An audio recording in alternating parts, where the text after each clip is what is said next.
dice Isaac, si no, buenos días, buenas tardes, buenas noches. Yo soy Emilce, de Emilce Barrera de Rosario. Les vamos a comentar muy brevemente cómo vamos a trabajar.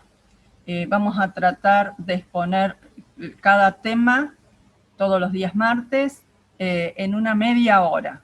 Y luego habrá otra media hora donde se pueden hacer preguntas. Se va a tratar de que sean breves las preguntas o una por persona para que puedan participar la mayor cantidad de personas.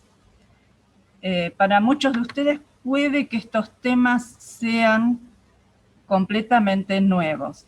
Bueno, no se desesperen, dense tiempo para asimilar las ideas.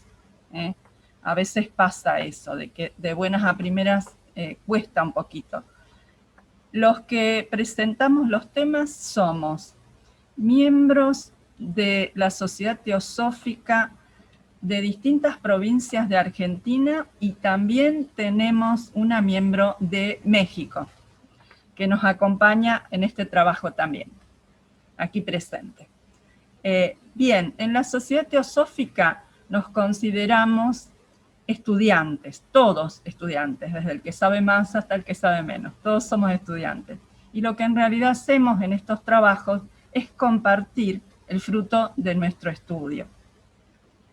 Bueno, lo que yo ya les dije, que mientras se expone el tema, vamos a cerrar los micrófonos y después lo vamos a abrir para preguntas. Y los dejo con Martín, que hoy tiene el trabajo él a su cargo. Bien, buenas tardes a todos. Esta reunión vamos a empezar ya tocando algunos de los temas que quizás son ideas que para algunos les resulten nuevas. Hoy vamos a hablar entonces del origen del cosmos, espíritu y materia, evolución, el origen de la humanidad, o vamos a intentar al menos poner en un diagrama dónde está el origen de la humanidad y en qué punto estamos hoy, en qué punto de esa evolución estamos. Acá ustedes pueden ver la tapa de un libro que es el curso básico de Teosofía, decimos, el que habitualmente utilizamos en los cursos. Normalmente se hace en forma presencial, en este caso por Zoom tratamos de tomar como base ese libro y un poco lo mezclamos con un curso que ya está dando por Zoom desde hace un par de años, Carlos Pérez, que es un miembro de España, y ha desarrollado un curso muy profundo y muy extenso, es muy lindo. Un poco mezclando las dos cosas, tratando de acercar lo que es. El curso se llama Teosofía en el siglo XXI. Tratando de tomar algunas ideas, empezamos con la presentación del ciclo, en el cual debemos tener en cuenta que toda la información que presentaremos se ofrece como hipótesis de estudio y no como un pronunciamiento final sobre cualquiera de los diversos temas. Después está la parte de la comprobación, que puede ser por experimentación, como lo hace la ciencia, o por observación, como lo podría hacer un filósofo. Al ser cuestiones metafísicas, significa más allá de lo físico, no están sujetas a pruebas de laboratorio y el estudiante no necesita aceptarlas como irrefutables. Esta información se convierte en conocimientos si resultan comprobables en nuestra propia experiencia. Es decir, todo esto tiene utilidad y es comprobable en tanto y en cuanto a nosotros nos sirva, nos ilumine el camino, por decirlo así, y se arrojan luz sobre los problemas de la vida. Nos permitirá captar estos principios básicos en todas las situaciones y circunstancias. Y algo que siempre decimos, hay que mantener la mente abierta, como dice Isaac, que muchos lo conocen. Tenemos un marco de referencia. En ese marco de referencia, de todo lo que esté dentro de ese marco, a nosotros nos resulta entendible. Es más, lo podemos ver gracias a ese marco de referencia. Todo lo que esté fuera nos es difícil de ver y mucho más de entender. Entonces, un poco ir ampliando ese marco de referencia para ir captando nuevas ideas. Al menos tener la posibilidad de evaluarlas. Vamos a comenzar con lo que hay 3 teorías que son las más difundidas acerca del origen del universo. La primera es que todo es azar, todo es resultado de la casualidad. Es un concurso fortuito de átomos sin organización definida y la vida humana es una creación espontánea. Y acá aparece una palabra que es caótico, es un universo caótico. ¿Pero qué quiere decir caótico? Caos, en realidad, originalmente la palabra se refiere a algo impredecible. Actualmente se usa como sinónimo de desorden, pero lo que significa realmente es que no puede observarse una relación entre la causa y el efecto. Normalmente nuestra vida, las leyes universales hacen que a partir de una causa que nosotros generamos, esa causa tiene un efecto visible. En un universo caótico eso no sería posible. Uno no podría, a través del efecto, llegar a la causa. Y como un ejemplo tenemos 2 ciclistas que van del punto A al punto B. Abajo, como ustedes podrán darse cuenta, es en un universo ordenado, sigue una línea recta y podemos predecir en qué momento puede llegar a ese punto B. En el de arriba sería lo que pasaría en un universo caótico, o sea, no sabemos en qué punto pasa al otro y en qué dirección. Esa es la diferencia que hay entre el caos y cosmos. Cosmos se utiliza justamente con esa idea. No solo es ordenado, sino además es un universo predecible. La segunda teoría es lo que se llama funcional. El universo material es producto de leyes naturales que están definidas. Por otra parte, la vida es el resultado, y acá la ciencia en este punto, en esta teoría, hace una diferenciación de lo que es la materia y la vida. Entonces dice, por otra parte, la vida es el resultado de muchas combinaciones posibles.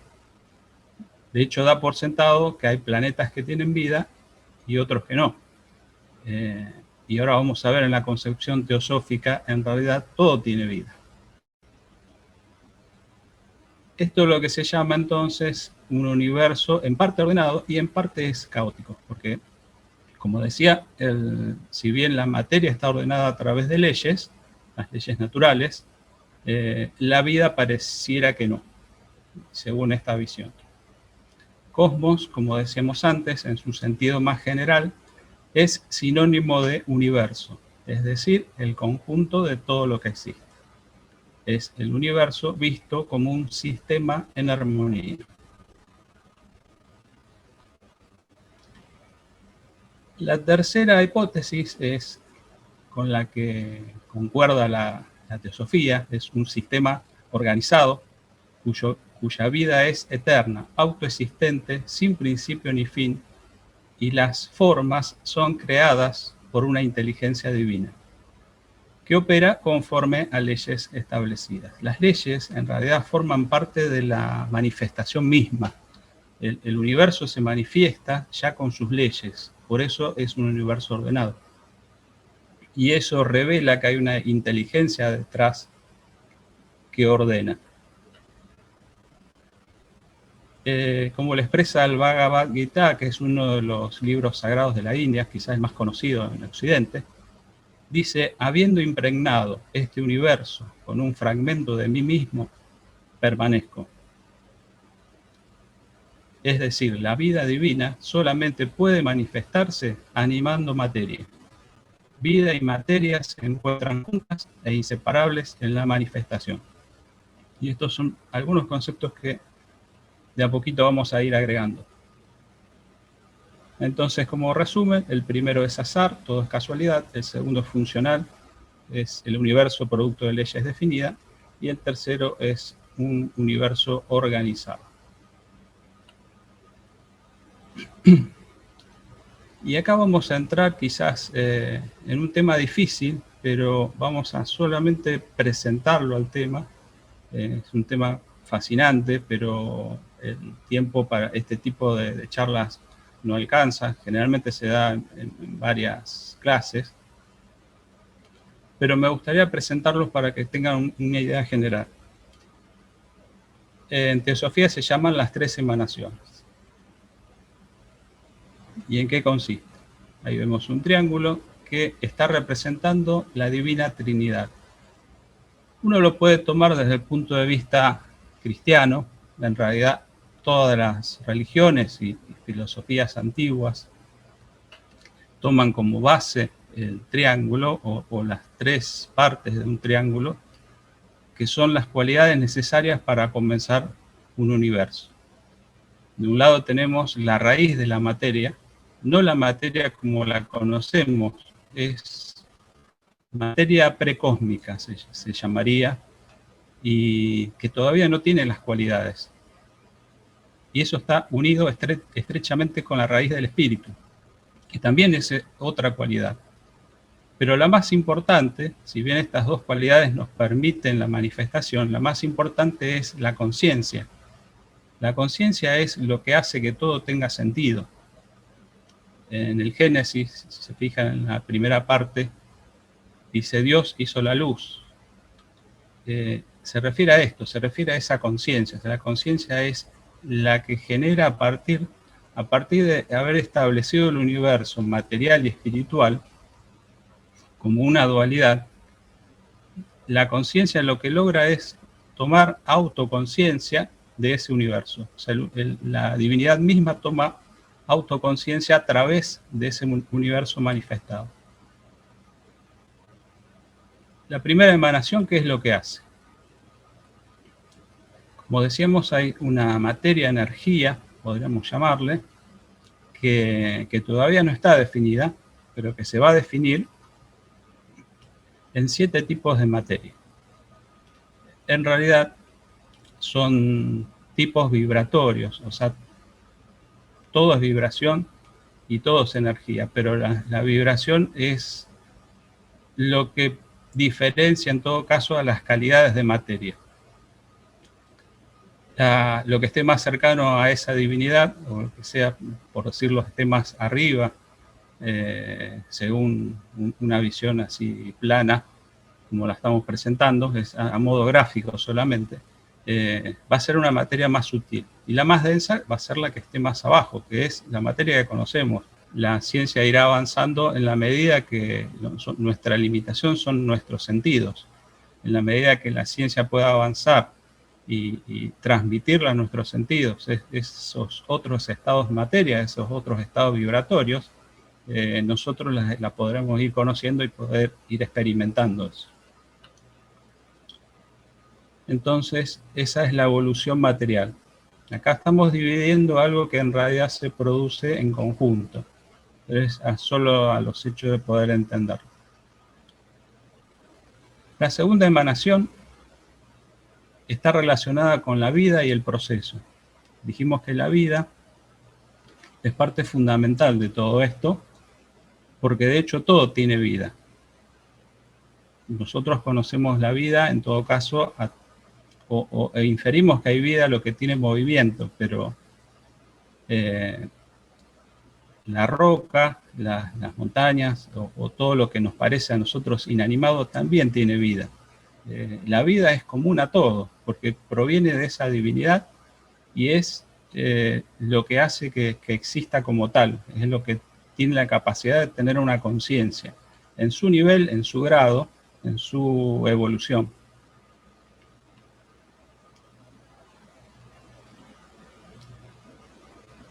Entonces, esa es la vida que evoluciona y le podemos llamar evolución biológica.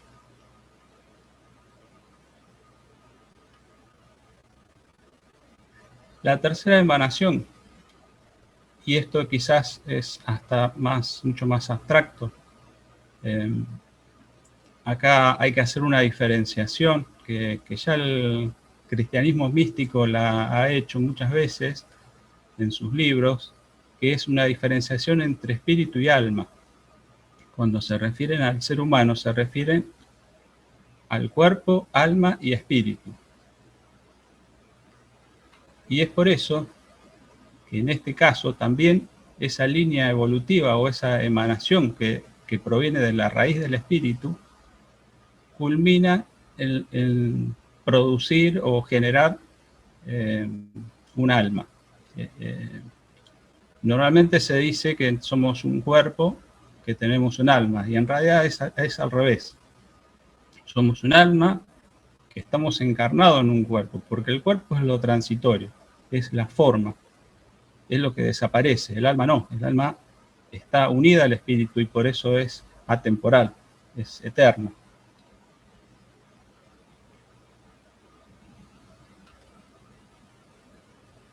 Y esa es la evolución espiritual. En todos los casos habrán visto que hay 7 tipos de materia, 7 tipos de procesos de vida y en este caso 7 rayos. Son todos temas, cada emanación uno la puede ir desglosando y estudiando por separado y es todo muy interesante, pero como les decía, son temas muy abarcativos y lo vamos a ir viendo de a poco. ¿Cuál es el propósito de la vida al manifestarse en este universo? Y acá ya podemos ver un dibujito de los que les decía, o sea, es un gráfico que tiene 7 planos. Y hay una línea de puntos ahí marcada. La evolución en el concepto teosófico va más allá de lo que es la teoría de Darwin. Darwin se limitó a la evolución de las especies. En este caso, cuando hablamos de evolución en teosofía, es justamente esa manifestación desde el plano cero, podríamos decir, donde la materia todavía no está definida, el espíritu todavía no está separado en grupos, en realidad cada espíritu termina formando distintas oleadas de vidas que se llaman, y en cada oleada de vida van formando humanidades. Dentro de cada humanidad se forman almas, y esas almas son las que están hoy encarnadas acá y que están evolucionando dentro de ese gran cosmos.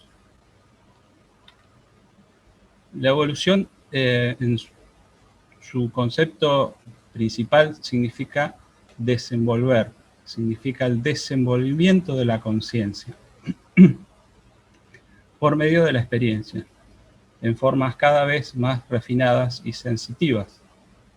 Y por eso hay que purificar la materia. Muchas de estas cosas que estamos diciendo que parecen alejadas de nuestro mundo, nuestro diario, son los que después uno puede llegar a entender por qué el trabajo espiritual tiene un sentido muy bien definido. La vida se adapta a sucesivas formas. La vida es continua y permanente. En realidad todo tiene vida y la vida es eterna. Lo que muere es la forma. Las formas son temporales. Y en el reino humano obtiene su experiencia evolutiva a través de muchas vidas, en distintos sexos, bajo diferentes circunstancias y civilizaciones. Y ustedes habrán visto que acá apareció un triangulito. Lo que significa es cuando esta manifestación crea la materia y se sumerge en esa materia, desciende hasta lo que es el nivel más bajo y luego comienza a desarrollar facultades para poder regresar al origen, volver al Padre, como dice la Biblia. Pero en este punto, que este plano, yo no puse los nombres para no confundir, porque ya lo vamos a ver en otra clase eso, pero en este plano es el plano mental. Y tiene esa división porque hacia arriba es todo universal, porque no tiene forma y está todo conectado. Y hacia abajo está la forma y la forma nos separa. Y por eso nosotros nos vemos como separados cuando en realidad somos una sola unidad. Ese triangulito entonces representa la mente, que es el gran diferenciador en esta evolución. Y esa mente es justamente lo que nos define como seres humanos. Un poco para salir de algunos conceptos abstractos y traerlo un poco más acá. Me gustó esta leyenda que la menciona Platón en su libro 2 de la República, y que dice lo siguiente.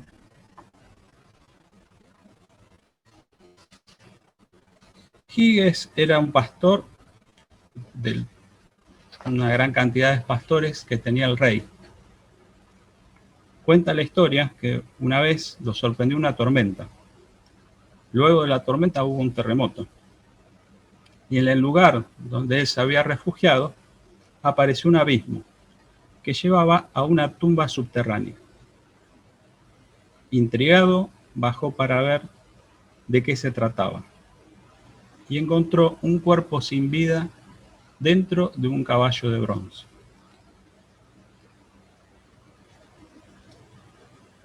Además, este cuerpo, esta persona que había fallecido, que había es una especie de sepultura, tenía un anillo de oro. El pastor entonces se queda con ese anillo, pero lo que no sabía Giges es que ese anillo era un anillo mágico y que cuando le daba vueltas lo volvía invisible. En cuanto descubrió ese poder, Giges lo usó para seducir a la reina y luego, con la ayuda de ella, matar al rey y quedarse con el reino. Glaucón, que era el hermano de Platón, le cuenta esto a Sócrates. Y Sócrates hace esta referencia, por el cual determina que las personas son solo justas por miedo al castigo y por obtener algún beneficio por su buen comportamiento. Que si fueran invisibles ante la ley, seríamos injustos. Pero Sócrates además reflexiona y él se vuelca a la comprensión del alma, ya que de ningún modo hay que dejar de lado la virtud. Finaliza señalando que la más grande recompensa es la virtud. Para ello es necesario la idea de que el alma no muere jamás y que el mal propio no puede destruirlo. El mal propio se refiere a lo que uno puede hacer en esta vida. El alma tiene muchas vidas. ¿Se imaginan ustedes dentro de lo que es este despliegue evolutivo? En una sola vida uno no puede lograr demasiado, pero sí cada vida es importante, como cada día de nuestra vida.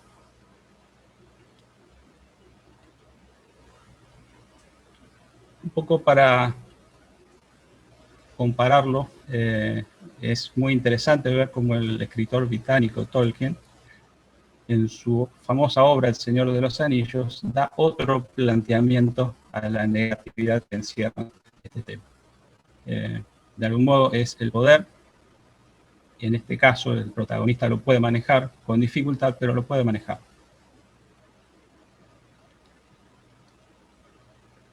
Y como reflexión final, encontré un artículo muy interesante que habla de una persona que quedó atrapado en Vietnam por 7 años, y él era piloto de guerra y quedó herido y fue hecho prisionero. Y una de las cosas que a él lo salvó, según él mismo cuenta, es haber leído de Epicteto. Epicteto era un filósofo griego. Una de las cosas que él se plantea es cómo vivir una buena vida en un mundo impredecible.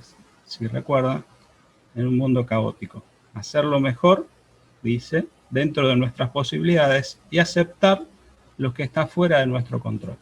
Y leo esto, todas estas cosas tienen relación con todo lo que hablamos. Podemos ir enganchando y resumiendo en esta filosofía. El estoicismo entonces predicó el valor de la razón al proponer que las emociones destructivas son el resultado de errores de nuestra manera de ver el mundo. Y por eso es tan importante poder comprender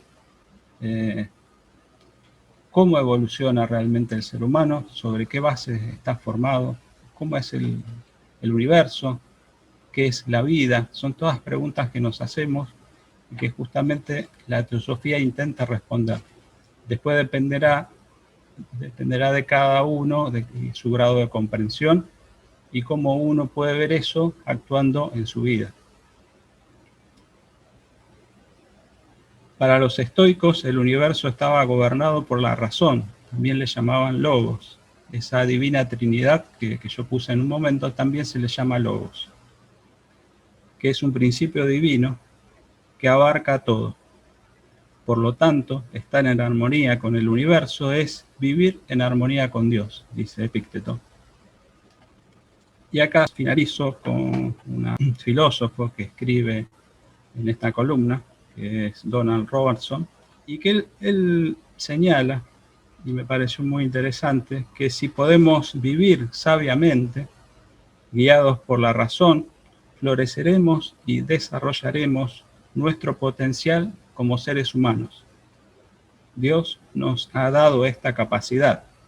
Hablábamos de la mente antes. Depende de nosotros usarla adecuadamente.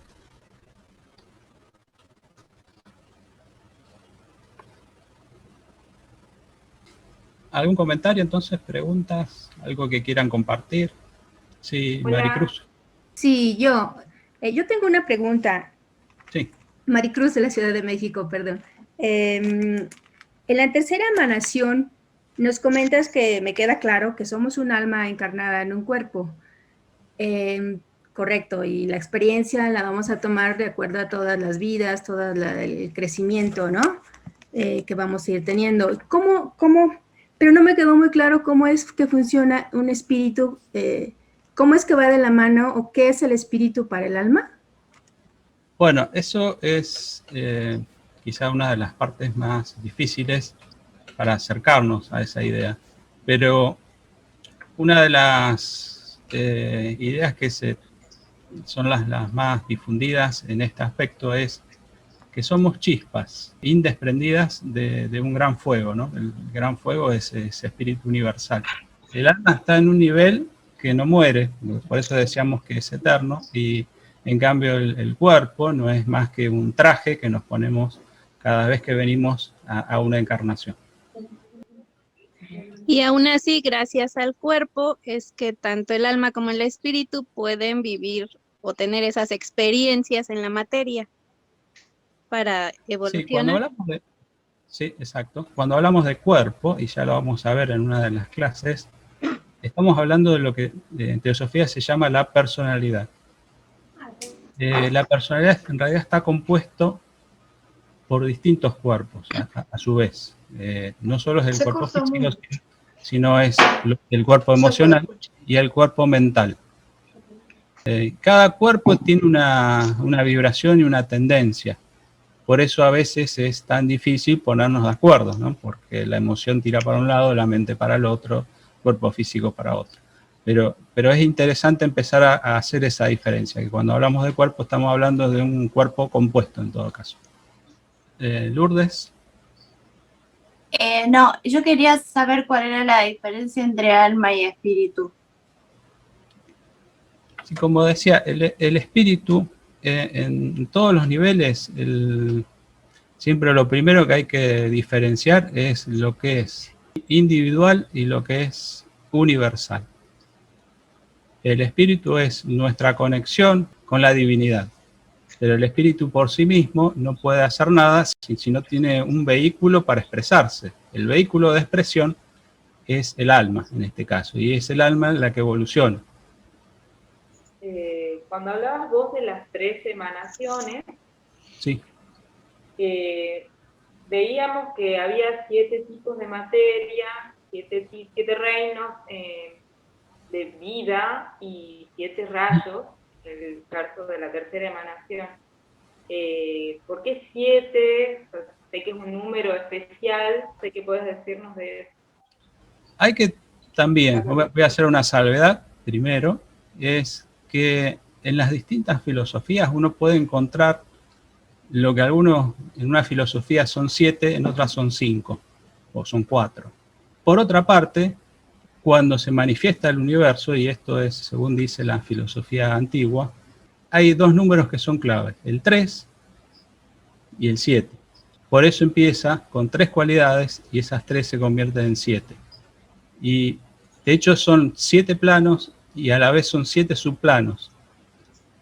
Son números que tienen que ver con esas leyes universales.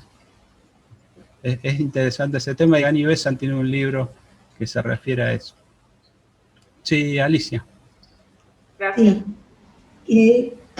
Lo que yo quiero es volver sobre el tema para ver si entendí bien, del alma como contenedor del espíritu y el alma contenida en el cuerpo.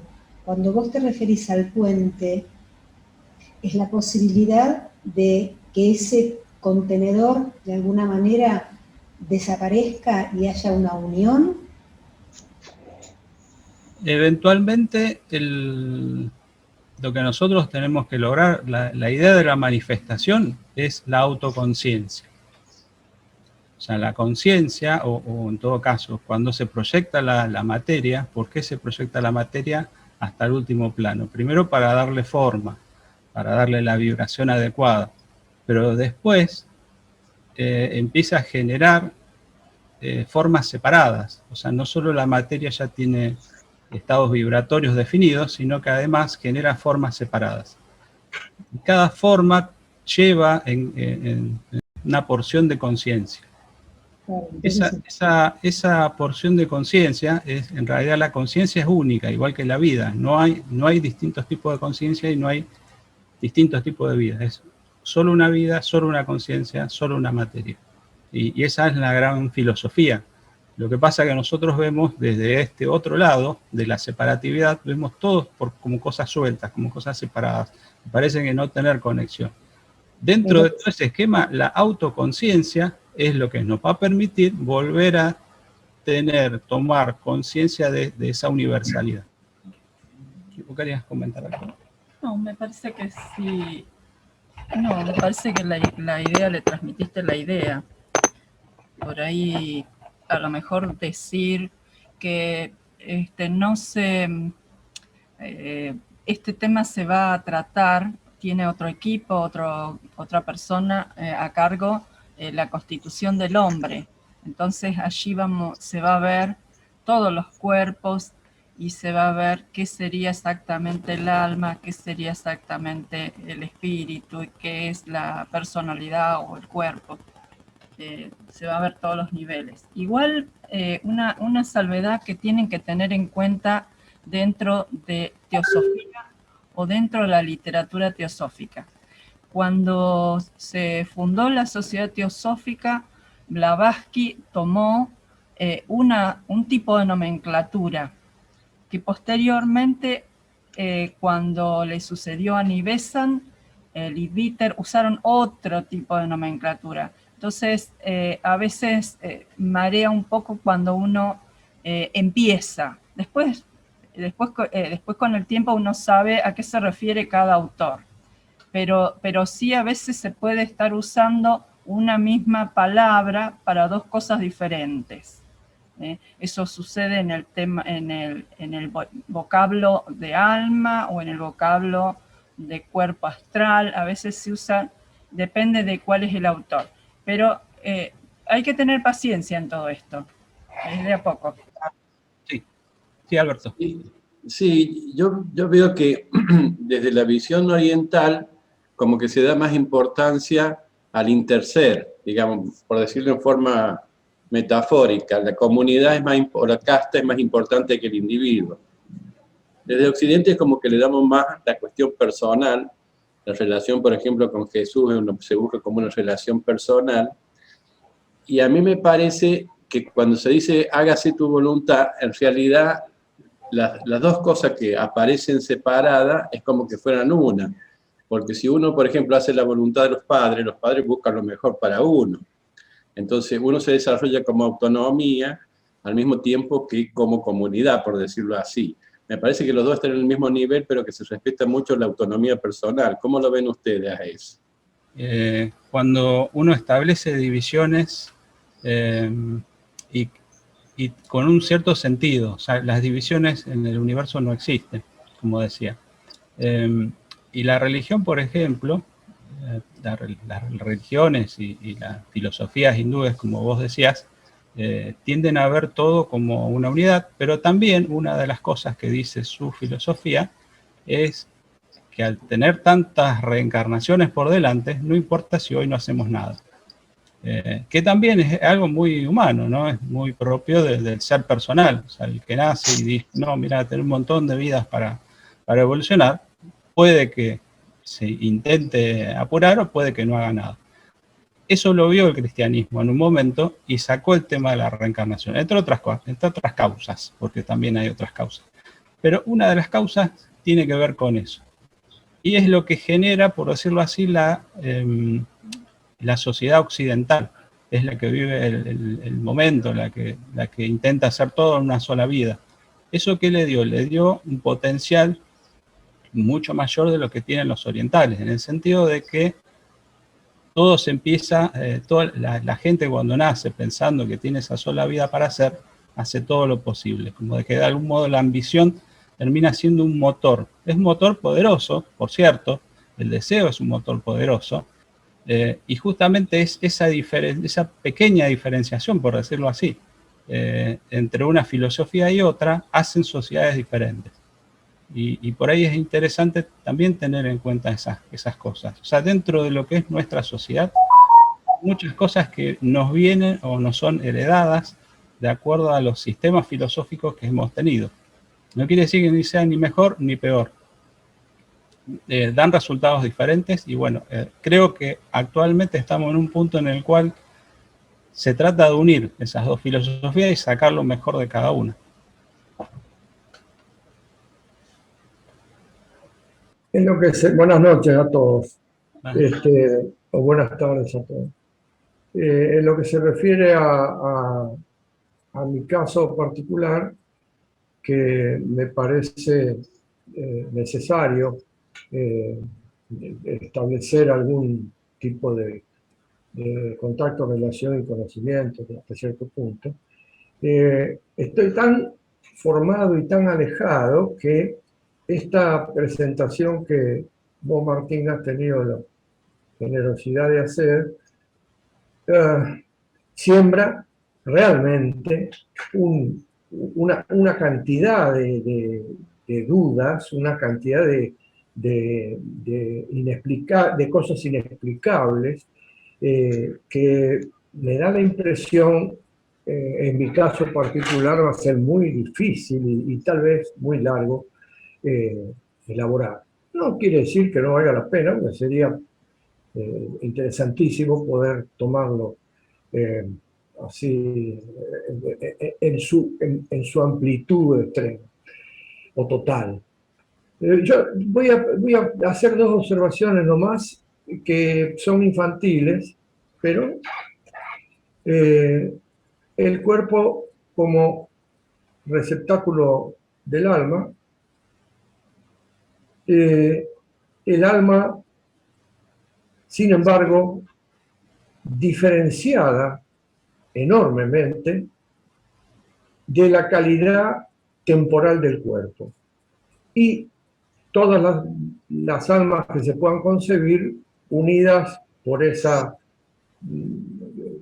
chispa, por esa relación que no alcanzo a explicar muy bien, pero que se ve que es la que produce la unidad general de la idea con el espíritu. Entonces, una duda infantil es dos cuerpos con sus respectivas y eternas almas, dentro de la vida biológica que la ciencia nos cuenta, generan, por ejemplo, descendencia y crean otro cuerpo biológico, que naturalmente tiene que tener otro alma. Y como es propia de él, tiene que ser nueva. Y ahí empieza que la noción de infinito descarta el cero. Una cosa infinita existió, existe y existirá siempre. Entonces, gran duda infantil que se plantea con el asunto de la reproducción. Otra cosa que me llama la atención es que el 3 y el 7, como ustedes, el mundo entero sabe, son números primos. ¿Por qué? Se ha priorizado el 1, lo podemos decir, la unidad máxima y mayor de nivel superior que imaginarse pueda, o tal vez que ni siquiera imaginarse pueda, el 1, el espíritu. Ahora, el 3 es, desde un punto de vista mecanicista, científico, es la figura indeformable, tiene una resistencia en sí misma desde el punto de vista mecánico, nada más alejado tal vez que lo que estamos hablando. Y el 7 desconozco por qué no hay una incidencia del 5 antes de trasladarse al 7. No correspondía haber compartido con ustedes, contigo Martín y todos los coescuchas y televidentes, digamos así, o zoomvidentes,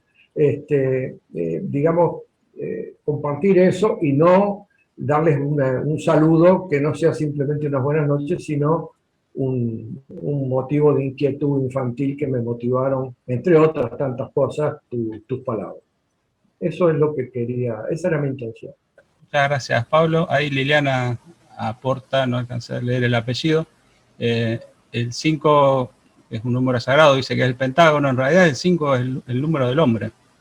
Así que sí, el 5 tiene una importancia fundamental. Lo que vos planteabas, las almas no se generan nuevas, por decirlo así. Lo que sucede es que son muchas almas, son millones de almas, hay un número definido que Peter lo menciona en uno de sus libros, que están esperando un cuerpo. Cuando nace ese niño, toma ese cuerpo de acuerdo a cuestiones kármicas, relación con los padres, hay toda una serie de por qué tiene que nacer en esa ciudad, en ese país, en determinada condición social. Bueno, una vez que se hace la cuenta de todos, dicen, bueno, van a nacer acá. Pero está todo muy definido de acuerdo a las leyes del karma. Pero es un alma que viene evolucionando. De hecho, se dice que, hablando del número 7, que a los 7 años el alma empieza a aparecer en el niño. Hasta los 7 años es un poco más la personalidad. Uno puede ver lo que es el carácter, la personalidad del niño, pero a los 7 años se produce un cambio bastante brusco a veces, en el cual se empieza a manifestar el alma. Y no la veo, Michelle, pero sí, te escuchamos. Hola, ¿cómo están? Buenas noches, saludos desde Ecuador. Mi pregunta es esta. Primero, perdón por llegar tarde a la reunión, tuve problemas técnicos. Y segundo es, entiendo que el espíritu es la conexión con la divinidad, pero no puede manejarse sin el alma, ¿correcto? ¿Hasta ahí? Sí, digamos que... Ya. Ok, ahora mi pregunta es, entonces el alma, como llegué tarde, no sé si ya lo aclararon antes, el alma, ¿cuál es el objetivo del alma? Eso nomás, muchas gracias. El alma es lo que nos permite evolucionar. De hecho, nosotros, como personalidad, somos el vehículo del alma. Un poco lo que le quería también comentar a Pablo. No es que yo, Martín, como personalidad, estoy evolucionando. Sí, estoy colaborando para la evolución del alma. El alma es la que evoluciona y es la que tiene la proyección última como en el sistema evolutivo de llegar al espíritu nuevamente. Cuando yo hablaba de la Trinidad, que es Padre, Hijo, Espíritu Santo, en realidad el Espíritu Santo originalmente era madre, Padre, Madre, Hijo. De hecho, madre viene de mater, mater es materia. Así que esa Trinidad está en todas las religiones y muchas filosofías hindúes.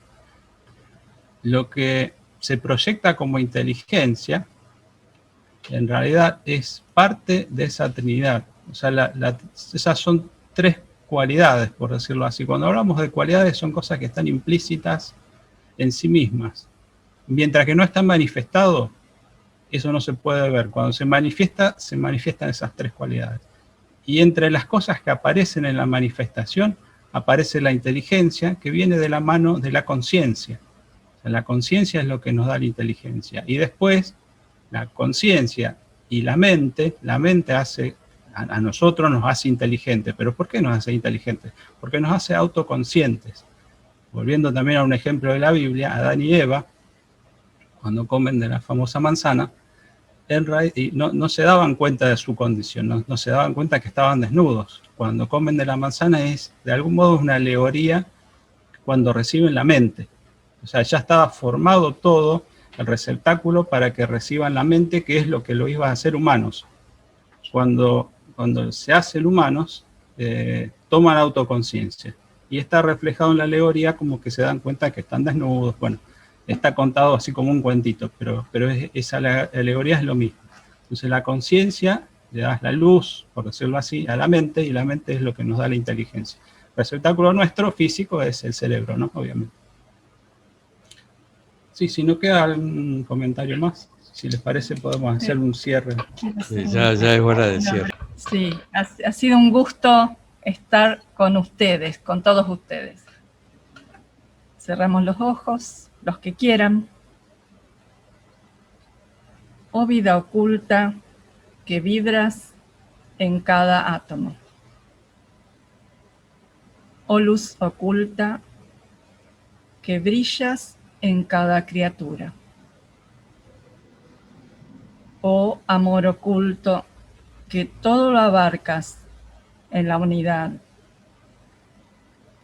Que cada ser que se sienta uno contigo sepa que Él es, por lo tanto, también uno con todo lo demás. Muchísimas gracias. Muchas gracias a todos. Muchas gracias, Elisa. Hermosa la